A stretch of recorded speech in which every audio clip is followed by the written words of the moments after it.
हम मीनू झा उपस्थित छी पावनीक तेसर दिनका कथा लऽ कऽ। तेसर दिन पृथ्वी जन्मक कथा होइए। सुनू ई तेसर दिनका कथा। ब्रह्मा विष्णु आ आनो देवता सब एक दिन सभा में विचार केलनि जे संसार में पाप ततेक पसरि गेल अछि जे पृथ्वी भागि कऽ पताल चलि गेली। हुनका कोनो तरहे ऊपर एबाक चाही, तखने संसार पुनः बचि सकैत अछि। सब मिल पताल गेला और पृथ्वी सँ प्रार्थना केलनि, ऊपर एबाक लेल कहलखिन। पृथ्वी बजली जे लोक हमरा ऊपर में रहितो अछि आ हमरे ऊपर में मलमूत्र त्याग करैत अछि।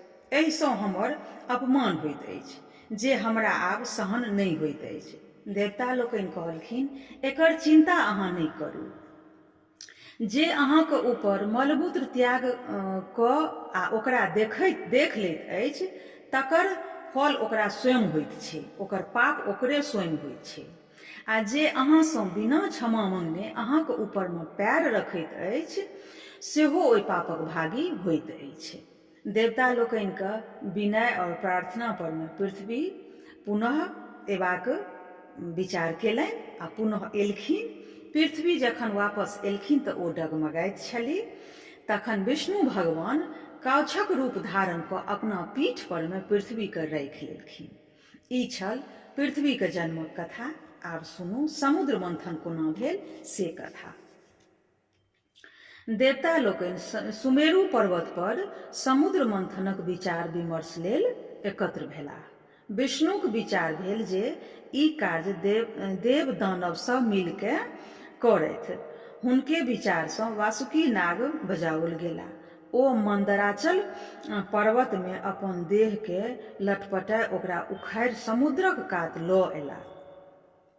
ओ समुद्र मंथन सँ प्राप्त अमृत के में हिस्सा भेटबाक लोभे मंथनक कष्ट सहबाक लेल प्रस्तुत भेला। आब प्रश्न उठल जे एतेक भारी मंदार यदि समुद्र में खसाओल जायत तऽ ओ डूबि जायत, तें कोनो आधार हेबाक चाही जाहि राखि के मंथन कयल जाय। ई भार देवता आ ओ दानव आग्रह केला पर कूर्मराज कच्छप गछि लेलनि। मंदराचल के मंथनी बनाओल गेल आ वासुकी नाग के ओकर रस्सी।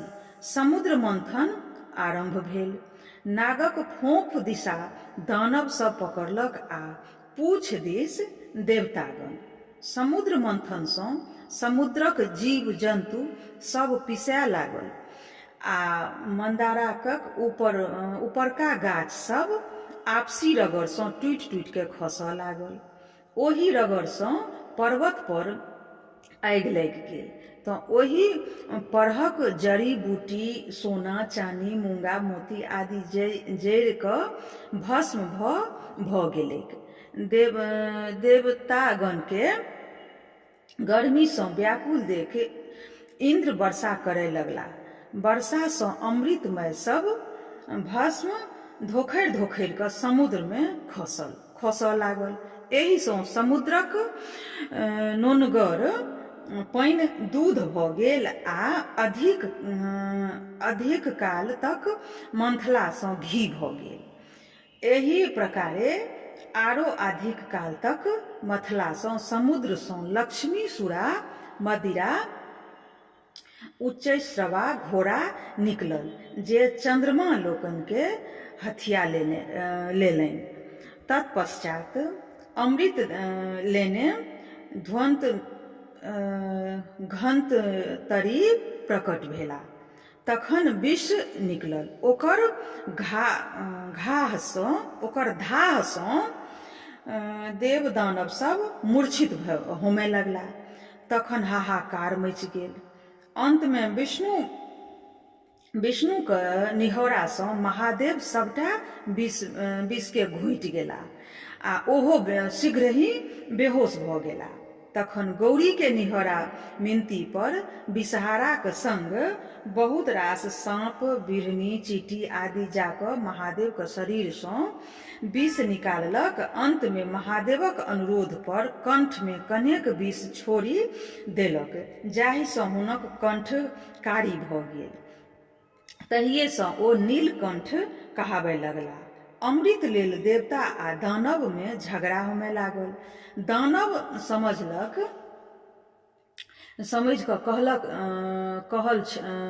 कहब छल जे समुद्र सँ बहराइत सब वस्तु तऽ देवता सब लइए लेलनि, किंतु जाहि अमृत लेल सब एतेक परिश्रम केने छलहुँ ताहिमे हुनको सबके हिस्सा भेटबाक चाही।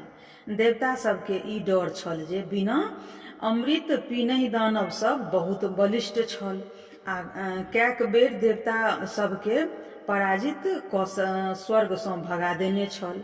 यदि ओ सब अमृत पीबी लेत तखन हमर भऽ जायत आ सदिखन हुनका सबके दबौने रहत। ई सोच भगवान विष्णु मोहिनी रूप धारण कऽ दानव सबके मोहबाक लेल हुनका सभक आगू ठाढ़ भऽ गेला। दैत्य मोहिनी स्त्री सँ मोहित अमृत उठाय हुनके हाथ में राखि देलक। अस्त्र शस्त्र लऽ देवता लोकनिक युद्ध करय दौड़ल। ताबत भगवान नारायण देवता सबके अमृत पिया देलनि। देवते लोकनिक रूप धऽ राहु नामक दैत्य सेहो अमृत पीबय लागल, किंतु चंद्रमा आ सूर्य ओकरा चिन्ह गेला आ भगवान विष्णु के कहि देलनि। यावत ओकरा कंठ में अमृत जाय ताबत विष्णु अपन चक्र सँ ओकर गर्दन काटि देलनि। अमृतक स्पर्श भेलाक कारणे ओ मरि नहि सकल, किंतु दुई भाग में विभक्त भऽ गेल। विभक्त भऽ मुंड राहु आ धर केतु कहाउल। ताहि सँ ओ सूर्य आ चंद्रमाक शत्रु भऽ गेल।